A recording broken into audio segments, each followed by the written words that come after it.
चलिए बच्चों, तो I guess we should begin with our lecture. आज हमारा जो क्लास होगा वो होगा chromosomal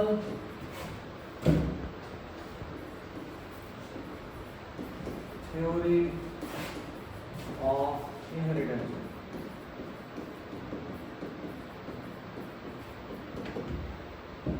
chromosomal theory of inheritance ये कौन दिए थे? तो this was given by Sutton Boveri, scientist है, given by Sutton and Boveri. दो साइंटिस्ट हैं, सट्टन एंड बोवेरी, जिन्होंने मिलकर ये दिया था। ठीक है। अच्छा, उन्होंने क्या कहा कि जो हमारे क्रोमोसोम्स होते हैं they are like they are functioning parallelly as that of gene, है ना। Chromosomes are showing parallel behavior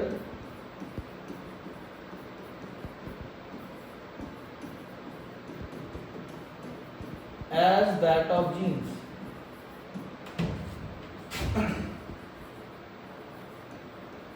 उन्होंने क्या कहा कि जैसा जीन काम कर रहा है ना, क्रोमोसोम में उसका पैरेलल काम कर रहा है। Both of them occur in pair.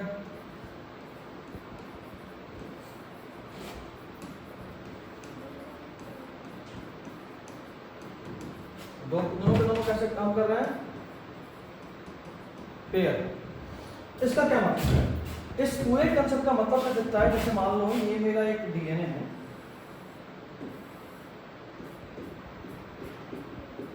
इस डीएनए पे अपना क्रोमोसोम है। जैसे मान लो एक यहाँ है ए, एक यहाँ है बी, ठीक है। इस तरह से अपना क्रोमोसोम है।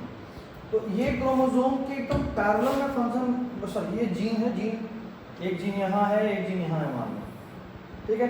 उसी तरह जो क्रोमोसोम है वो भी वैसे ही होता है।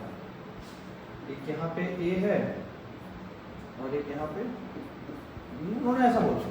अच्छा, उन्होंने ये भी कहा जैसे आप जीन को देख रहे हो पेयर में, जैसे मान लो आप लेते हो ना कैपिटल टी, जैसे जीन आप पेयर में लेते हो वैसे क्रोमोसोम भी पेयर में होता है। जैसे मान लो ये क्रोमोसोम है, एक और क्रोमोसोम, इसमें मान लो ये लोकेशन है हाइट की जीन का, मान लो ये कैपिटल टी, तो ये लोकेशन दूसरे वाले क्रोमोसोम पे भी यहाँ पे क्या होगा? कौन सा जीन होगा? हाइट का ही होगा। अच्छा, अलग अलग हो सकता है, जीन सेम होगा।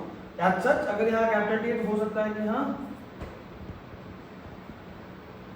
Small T, this is possible, लेकिन जीन सेम ही होगा।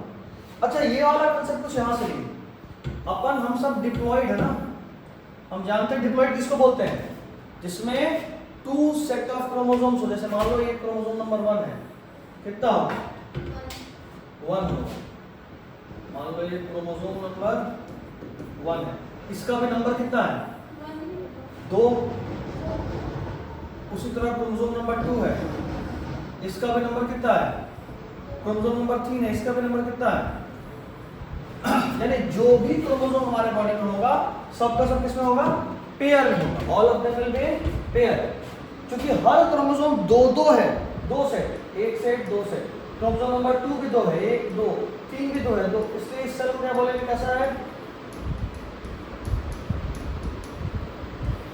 डिप्लॉयड। हम सब डिप्लॉयड है क्योंकि हम सभी के बॉडी में 2 सेट ऑफ क्रोमोसोम है। एक सेट हमारे मेल पेरेंट्स आया हुआ है और दूसरा सेट हमारे फीमेल पेरेंट्स आया है। अच्छा, कोई एक ऐसा सेल है जिसमें हर क्रोमोसोम सिर्फ एक है, 1 भी एक, 2 भी एक, 3 भी एक, सब एक है। इसको क्या बोलेंगे? हैप्लॉइड। अच्छा, इसी को बोलते हो आप एन, जो गैमेट में पढ़ रहे थे, ह्यूमन रिप्रोडक्शन, इसको बोलते हो 2n, ठीक है।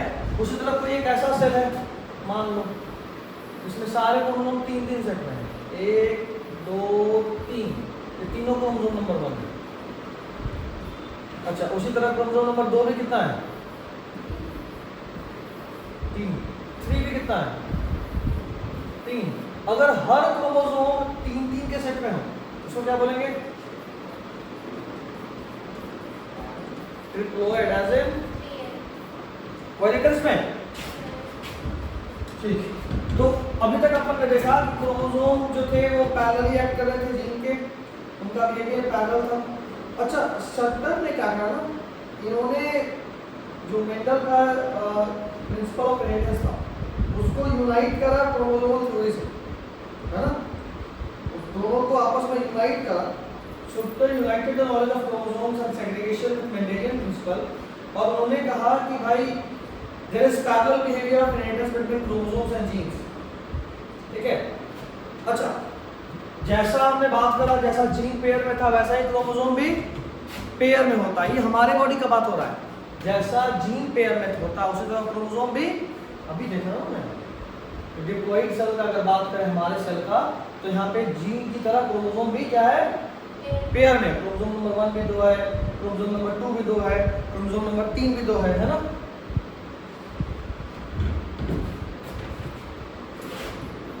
इन आवर बॉडी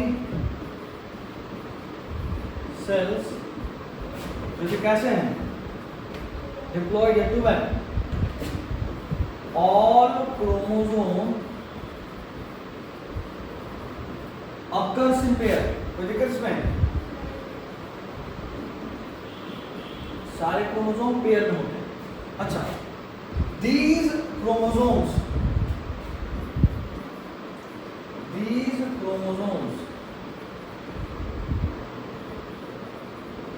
क्या सकते हैं, the chromosomes which are in pair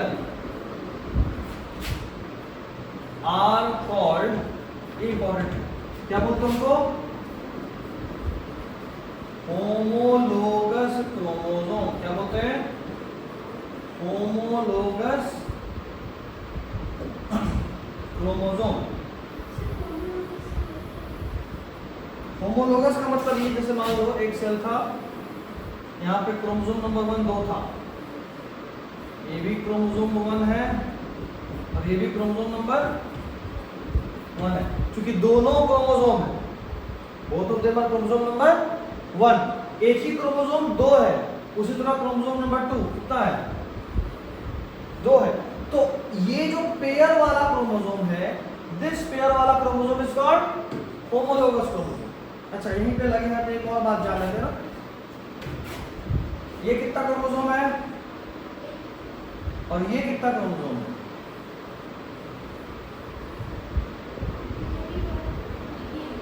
ध्यान रखना है, दोनों ही 1 इन नंबर है, ये भी 1 इन नंबर है और ये भी एक ही है, दोनों एक। हाँ, इसमें क्रोमेटिड्स का नंबर 2 है, इसमें यानी क्रोमोसोम का नंबर सेम है, लेकिन इससे डबल डीएनए अमाउंट यहाँ है ना। ये सेल का कंसेप्ट है, सेल साइकिल में आप पढ़े होंगे कि क्रोमोसोम का नंबर तो दोनों में सेम है, दोनों, ये भी एक क्रोमोसोम है, ये भी एक क्रोमोसोम है, लेकिन इसमें जितना डीएनए है जस्ट उसका डबल डीएनए इसमें। तो जब सेल डिवीजन करने वाला होता है ना, उसके ठीक पहले नॉर्मली क्रोमोसोम ऐसा दिखता है, सेल डिवीजन के ठीक पहले क्रोमोसोम इस शेप में आ जाता है ताकि यहाँ से डिवाइड हो जाए और फिर से नॉर्मल एक डॉटर सेल में, ये दूसरे डॉटर सेल में चला जाए। कोई दिक्कत? चलिए, तो होमोलोगस क्रोमोसोम समझ गए आप। अच्छा, होमोलोगस क्रोमोसोम में alleles of a gene lie on the same position, alleles of a gene lie on the same position on a homologous chromosome। Homologous chromosome में सेम पोजीशन पे किसी एक जीन का एलील होता है, that position is called, position को क्या बोलते हैं, लोकस। जैसे मान लो ये क्रोमोसोम 1 है, ये दूसरा क्रोमोसोम, ठीक है, ये भी क्रोमोसोम नंबर 1 है, ये भी क्रोमोसोम नंबर 1 है, ऐसा मान के चलते हैं, ठीक है। इस क्रोमोसोम में जैसे मान लो इस जगह पे है हाइट का जीन, कैपिटल टी एलील, तो उसके होमोलोगस, देखो दोनों पेयर में है, तो इसका ये वाला होमोलोगस क्रोमोसोम है, उस होमोलोगस क्रोमोसोम में भी उसी पोजीशन पे इसी जीन का एलील होगा, मतलब जीन का पोजीशन फिक्स है, जहां पे इसका जीन है वहीं पे इसका भी जीन है। एलील अलग अलग हो सकता है यहाँ कैपिटल टी है तो यहाँ भी कैपिटल टी ही हो, या यहाँ स्मॉल टी हो, या यहाँ स्मॉल टी हो सकता है, यहाँ कैपिटल टी या स्मॉल टी कुछ भी हो सकता है। मतलब जीन का पोजीशन अगर ये वाली जगह पे हाइट का जीन है तो इसमें भी इस वाली जगह पे कैसा जीन होगा। इस केस में अपन मान लो एलील सेम ही, अलग अलग भी हो सकता है, जैसे ये भी तो केस हो सकता है ना, ऐसा भी जीनोटाइप हो सकता है, यानी इस पे भी टी इस पे भी टी। अच्छा, ऐसा भी जीनोटाइप हो सकता है कि इस पे स्मॉल टी इस पे कैपिटल टी। अच्छा, ऐसा भी जीनोटाइप हो सकता है कि इसमें स्मॉल कैपिटल टी इसमें स्मॉल टी, या ऐसा हो सकता है कि दोनों में स्मॉल टी। तो चारों केस पॉसिबल है, लेकिन पोजीशन फिक्स है, and this position is called, कोई दिक्कत? चलिए अब देखो, लगे हाथ एक और कौन सा पिछली स्लाइड में सीखते हैं। जैसे हम लोग बात करते हैं कि जब कभी भी गैमेट फॉर्मेशन होता है, जैसे मान लो ये अपने पास एक जीनोटाइप है ना, इसमें क्या क्या गैमेट बनना पॉसिबल है, या तो कैपिटल आर बन सकता है या तो स्मॉल आर बन सकता है, यही बन सकता है ना। मतलब ये कैसे पॉसिबल हुआ, ह्यूमन के अंदर या किसी ऑर्गेनिज्म के अंदर तो ये जीनोटाइप था, लेकिन हमने पढ़ा लॉ ऑफ सेग्रीगेशन कि eight the time of gamete formation alleles of a gene segregate, अलग अलग हो जाते हैं। जैसे मान लो मेरे बॉडी में ऐसा जीन है, हम लंबे हैं लेकिन हेटेरोजाइगस लंबे हैं, ऐसा मान कर चल रहा है, ठीक है। तो जब मेरे बॉडी में मेरा गैमेट बनेगा, ऐसे मेरा स्पर्म बनेगा, तो दो तरह का स्पर्म बनेगा, एक तरह का स्पर्म में कैपिटल टी होगा और एक तरह के स्पर्म में, यानी जब गैमेट बना तो ये दोनों अलग हो गए, जबकि मेरे नॉर्मल सेल्स में तो दोनों साथ में था, है ना। अब इसको ऐसे समझते हैं कि ये कंडीशन कुछ ऐसा था, ठीक। Eight the time of gamete formation मेरा क्रोमोसोम ऐसे सेपरेट हुआ, ठीक। मेरे बॉडी में सेल्स तो ऐसे रहे होंगे ना, क्रोमोसोम भी diploid, human is a diploid organism, ऐसे करके 23 पेयर्स रहे होंगे। At the time of gamete formation बिल्कुल अलग अलग हो जाएगा, ये अलग ये अलग ये अलग ये अलग, ऐसे अलग अलग हो जाएगा, ठीक है। अब चांस ऐसा है कि गैमेट बनते वक्त ये वाला भी जा सकता है या फिर ये वाला भी जा सकता है, यही हो सकता है ना। तो eight the time of gamete formation they separate हो जाता है। अच्छा, ये तो हैप्लॉइड का केस है, सॉरी हैप्लॉइड बोल रहा हूँ, मोनोहाइब्रिड का। अगर मान लो ऐसा कंडीशन एक प्लांट ले रहे हैं, इसमें कैसे क्या क्या गैमेट बनना पॉसिबल हो सकता है, या तो ऐसा होगा या तो ऐसा होगा या तो ऐसा होगा या फिर ऐसा होगा, यही होगा ना। चलो जरा समझते हैं ये कैसे पॉसिबल है। ये कंडीशन किसी और क्रोमोसोम पे मान लो दूसरा जीन आर वाला जीन यहाँ है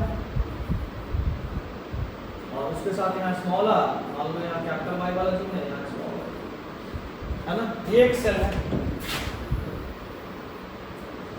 eight the time of gamete formation ये बिल्कुल अलग होगा। चांसेस आर ऐसा भी हो सकता है कि ये वाला इस तरह, ये जीन नंबर 1 है, सॉरी ये क्रोमोसोम नंबर 1 है,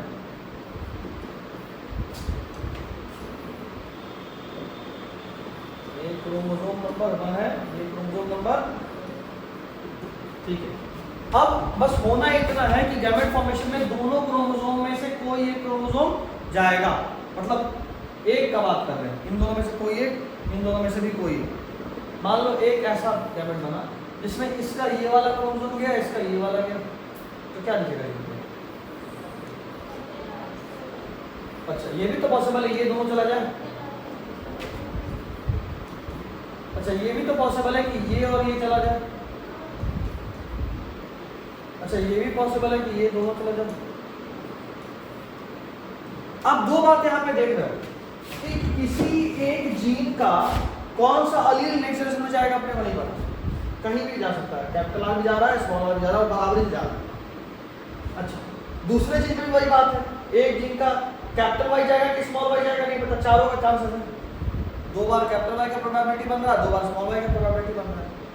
अच्छा, ऐसा भी फिक्स नहीं है कि कैपिटल वाले के साथ कैपिटल वाला ही जाएगा, एक केस तो वैसा है बट बाकी मेरे को अलग अलग है। जैसे ये केस स्मॉल है, अच्छा नहीं ये स्मॉल था, ये कैपिटल है, दोनों कैपिटल चला गए।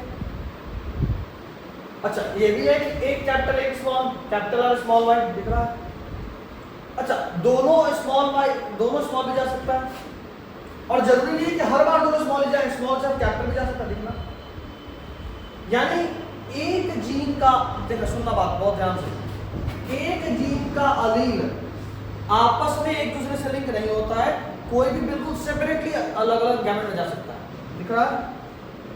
अच्छा एक जीन का अलील दूसरे जीन के अलील पे भी डिपेंडेंट नहीं, नॉर्मल नॉर्मल किसका बात कर रहे हैं, लॉ ऑफ इंडिपेंडेंट असॉर्टमेंट। एक जीन का अलील दूसरे जीन के अलील के साथ लिंक नहीं होता, मतलब ऐसा नहीं कि ये हाँ कैपिटल तो ये भी जीन का कैपिटल ही आएगा, समझ रहे बात। चलिए तो यहाँ पे 2 बात क्लियर हो गया। लगे आप यहाँ पे एक और कंसेप्ट आपको बता ही देते हैं। हाँ एक साइंटिस्ट है टी.एच. मॉर्गन, ठीक है, जिनको बोलते हैं father of experimental genetics. Scientist है टी.एच. मॉर्गन, जिनको बोलते हैं father of experimental genetics.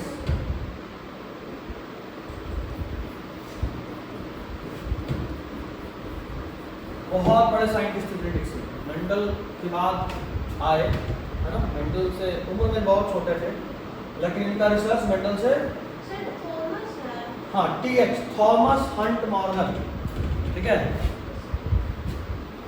Thomas Hunt Morgan, इन्होंने एक चीज डिस्कवर करा था, उसको बोलते हैं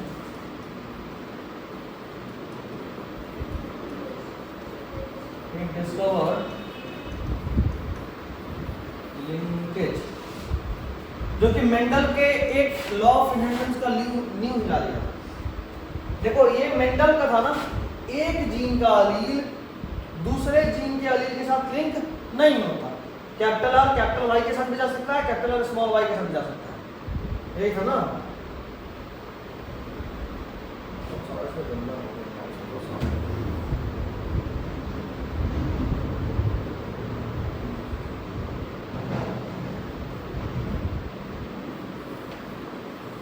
ये पीडीएफ बड़ा लंबा दिखेगा।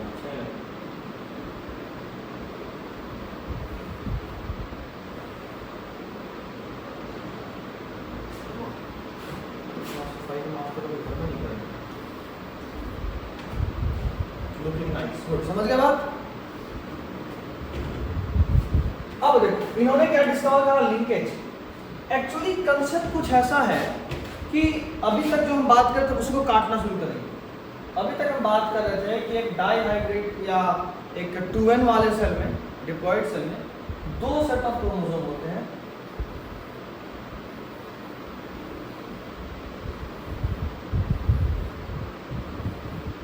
है ना।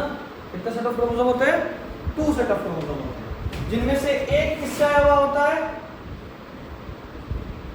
मेल पेरेंट से, और एक, यही केस है, एक मेल पेरेंट से आया है और एक फीमेल पेरेंट से आया है।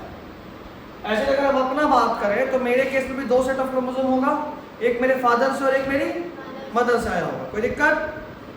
Very good. अच्छा अब आपका कंसेप्ट आपको ये बता रहा है, अभी तक का कंसेप्ट। अब क्या होगा कि अगर मान लो मेरे बाद की जनरेशन में जीन्स को भेजना है तो ये यहां से ऐसे हाफ हो जाएगा, ये वाला कोई एक जीन, मतलब हर जीन का एक एक अलील निकलेगा और नेक्स्ट जनरेशन में जाएगा। तो इसका मतलब मान लो यहां से ये वाला अलील गया, यहां से ये वाला गया, यहां से भी ये वाला गया, यहां से ये वाला गया, ऐसा कैसे? यानी 2 फादर का गया और 2 मदर का गया, यही होगा ना।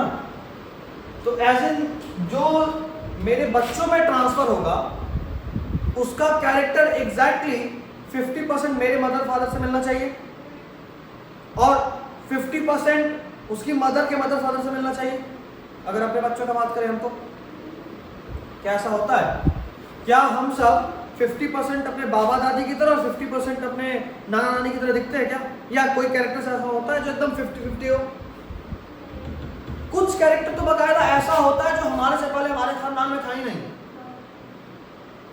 ये कैसे होगा? अगर यही क्रोमोसोम ट्रांसफर हो रहा है, यही जीन्स ट्रांसफर हो रहे हैं, यही एलील्स ट्रांसफर हो रहे हैं, तो आखिर कुछ नया कैसे आ गया? उसका एक कंसेप्ट है जिसको बोलते हैं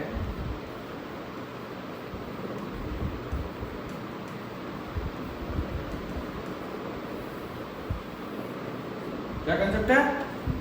recombination. What does it means? Recombination ये बोलता है कि अभी देखना आगे इधर सेपरेट बना रहे हैं, कोई एक जीन पे दिखा देते हैं, आपको बात पूरा समझ में आ जाएगा। ध्यान से देखना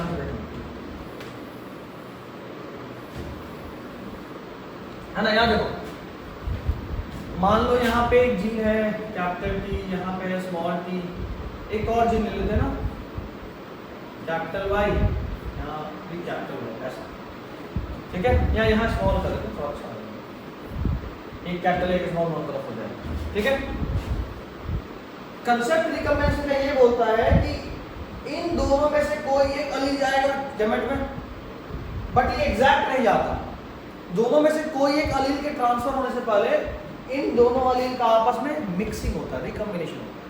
कैसे? एक एंजाइम हो, आपको अगर याद आ रहा कुछ भी लेवल का, तो एक एंजाइम होता है रिकॉम्बिनेज, वो इसको कट करेगा क्रोमोसोम को, और यहाँ पे कलर चेंज कर दिया, इस वाले को ब्लू से बनाना है ताकि थोड़ा फील आए। इसका कुछ पार्ट यहाँ पहुंचा देगा और इसका ये वाला पार्ट कट करके यहाँ पहुंचाएगा, यानी बाद में क्रोमोसोम कैसा दिखेगा, कैसा दिखेगा।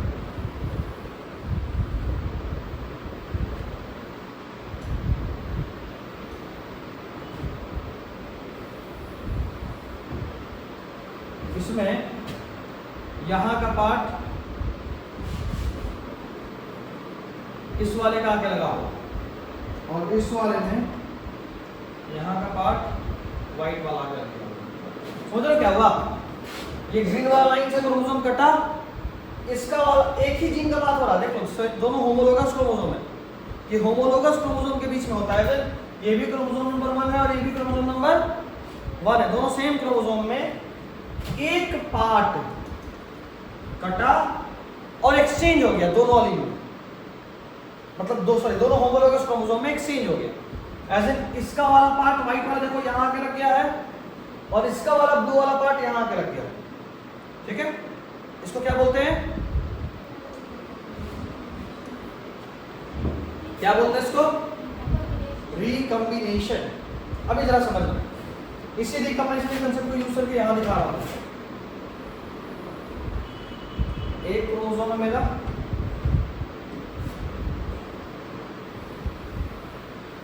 दूसरा क्रोमोसोम है मेरा,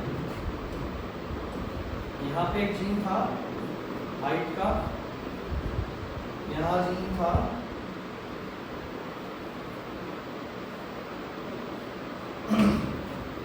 इसका pod colour capital Y small one, ठीक है। सर उल्टा हो गया, सीड कलर उसमें येलो डॉमिनेट होता है, सीड कलर में येलो डॉमिनेट होता है, पॉड कलर में ग्रीन डॉमिनेट होता है। कोई दिक्कत? अब आपको ये समझना है कि गैमेट बनने से पहले इनमें आपस में रिकॉम्बिनेशन होगा, इनमें आपस में रिकॉम्बिनेशन होगा।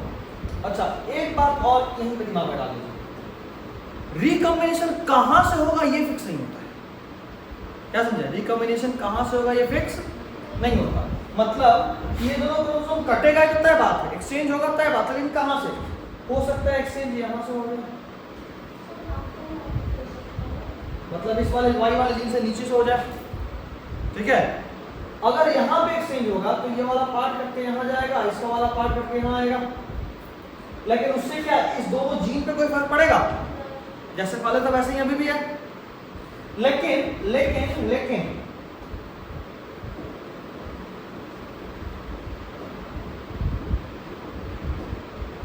अगर मेरा रिकॉम्बिनेशन यहां से हो जाए तब कैसा दिखेगा क्रोमोसोम का नया कंडीशन जैसा हो जाएगा, एक क्रोमोसोम जिसपे यहाँ पे है कैपिटल टी और यहाँ पे आ जाएगा इधर वाला पार्ट, ये एक्सचेंज हो गया तो कैपिटल वाई इधर आ जाएगा, होगा।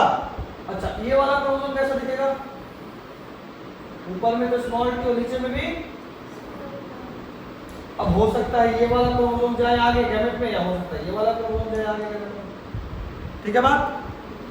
तो ऐसा क्योंकि ये फिक्स नहीं है, रिकॉम्बिनेशन कहां से होगा, ये फिक्स नहीं, कोई दिक्कत इसमें, अभी तक तो सब ठीक है।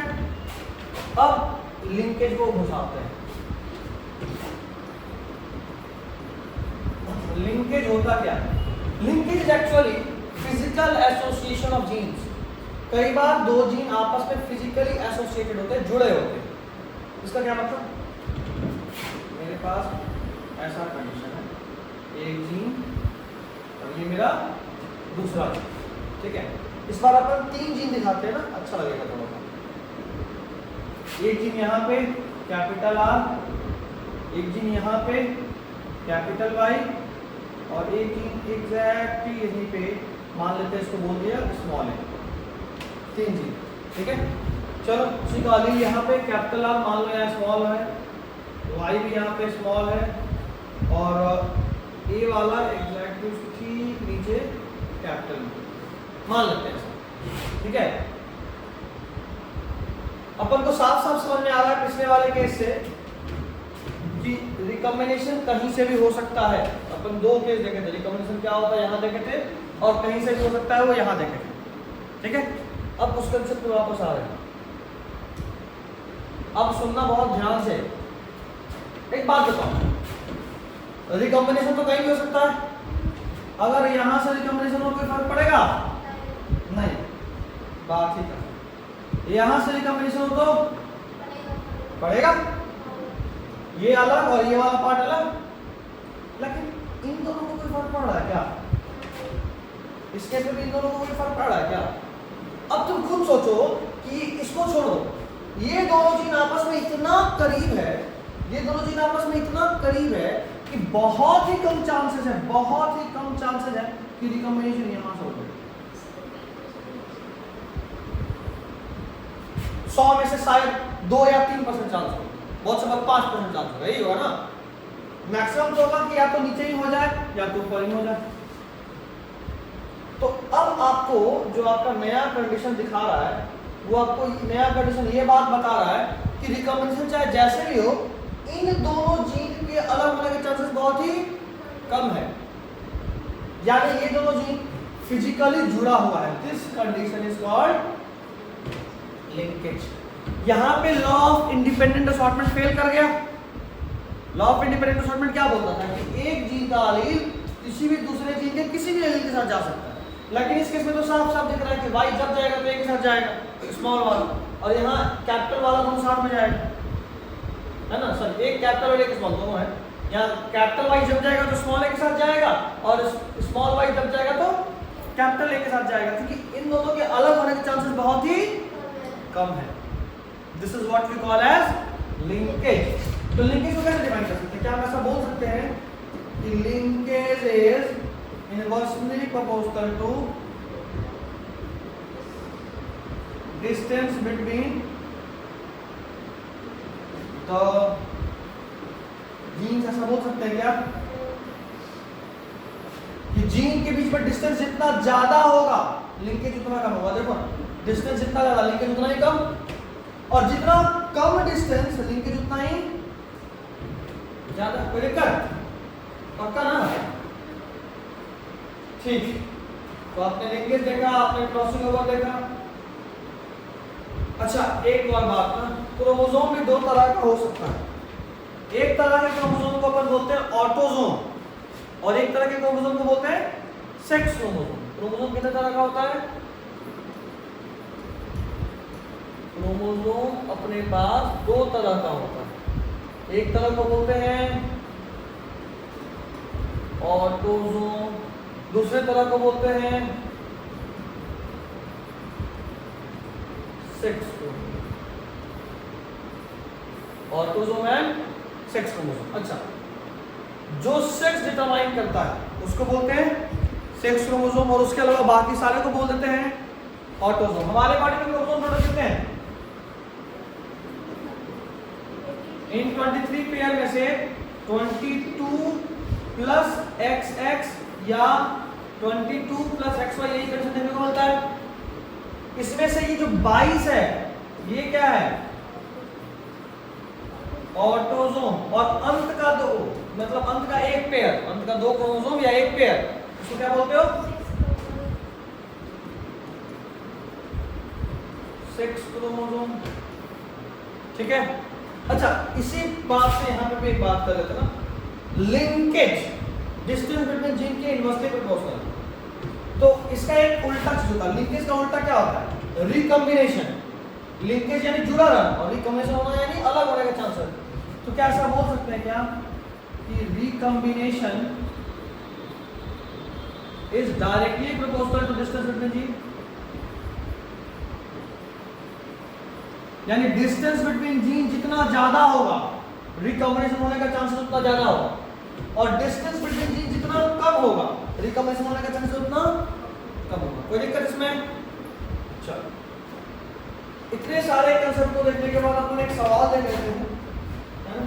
अच्छा, एक और बात ना, ये तो लिंकेज था। लिंकेज भी दो तरह का होता है, एक होता है कंप्लीट लिंकेज, एक होता है इनकम्प्लीट लिंकेज। लिंकेज दो तरह का होता है, एक को बोलते हैं इनकम्प्लीट लिंकेज। इनकम्प्लीट लिंकेज में दो जीन के बीच में लिंकेज तो होता है, लेकिन वो 100% नहीं होता, 80%, 85% ऐसा। और कंप्लीट लिंकेज में क्या होता है?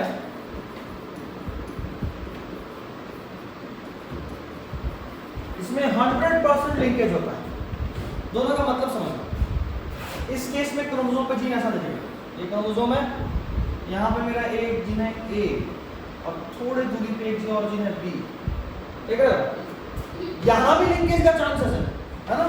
चांसेस बहुत हाई है कि मैक्सिमम बार या तो इधर से रिकॉम्बिनेशन हो जाए या यहाँ से हो जाए या इधर से हो जाए, तो दोनों तो साथ साथ में ही रहेगा, है ना? तो चांसेस ऑफ रिकॉम्बिनेशन तो है, chances of recombination, sorry chances of linkage तो है, लेकिन रिकॉम्बिनेशन होने का भी ठीक ठाक चांस है कि यहाँ से हो जाए नहीं।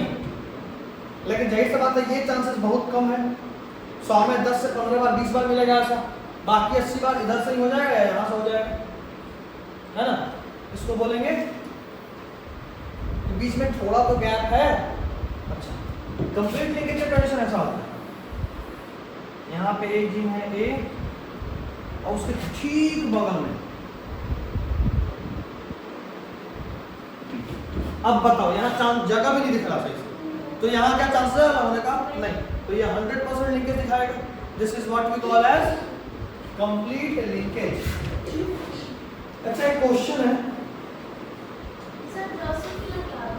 ड्रोसोफिला एक फ्लाई लाइक ऑर्गेनिज्म है ना, जिसको बोलते हैं मतलब T.H. मॉर्गन जो थे ना, वो ड्रोसोफिला पे ही रिसर्च कर रहे थे और ये सारा कुछ उन्होंने ड्रोसोफिला पे ही निकाला। मॉर्गन साइंटिस्ट थे, एक इनका स्टूडेंट था Stuart man, A.V. Stuart man पूरा नाम था। इसने एक नया चीज डिस्कवर करा था जिसको अपन बोलते हैं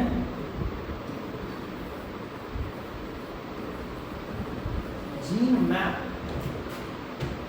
रिकॉम्बिनेशन फ्रीक्वेंसी को स्टडी करके इसने एक नया कंसेप्ट निकाला जीन मैप का, जो ये बोलता है कि वो पहले ये स्टडी करें कि कोई दो जीन के बीच में रिकॉम्बिनेशन का परसेंटेज कितना ज्यादा है, कोई दो जीन के बीच में रिकॉम्बिनेशन का परसेंटेज कितना ज्यादा है। एक बात बताओ, रिकॉम्बिनेशन ज्यादा मिल रहा है, इसका मतलब वो दोनों जीन नजदीक है या दूर है? दूर है ना, रिकॉम्बिनेशन ज्यादा है, अलग ज्यादा हो रहा है, तो दोनों जीन दूर है। अच्छा, अगर रिकॉम्बिनेशन फ्रीक्वेंसी बहुत कम मिल रहा है, दोनों जीन नजदीक है, इसके बेसिस पर उन्होंने जीन मैप बनाया। एज इन अगर मान लो बोल रहे हैं कि एक है दो जीन A और B, इसके बीच में रिकॉम्बिनेशन फ्रीक्वेंसी 15% है, ठीक है? A और C के बीच में फ्रीक्वेंसी रिकॉम्बिनेशन परसेंटेज 50% है, और C और D के बीच में रिकॉम्बिनेशन फ्रीक्वेंसी मान लो 40% है, ठीक है? और ए और डी के बीच में रिकॉम्बिनेशन फ्रीक्वेंसी 90%, ऐसा क्वेश्चन आपको दिया और आपसे ये रिकॉम्बिनेशन फ्रीक्वेंसी दिया हुआ है, क्या दिया हुआ है?